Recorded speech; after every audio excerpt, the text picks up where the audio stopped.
all due respect kay Undersecretary, nagpapakita ito ng kanyang ignorance sa mga nangyayari sa politika sa bansa. Bakit ko nasabi yan? Bigyan kita ng halimbawa, Admar, si Pastor Kibuloy. Hindi mo masasabi na si Pastor Kibuloy ay parang pinabili mo lang ng suka.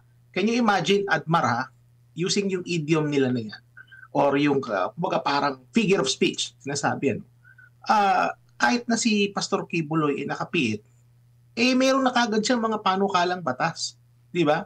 So hindi, iba, ano bang trabaho ng isang senador? Di ba? To magpanday ng mga batas.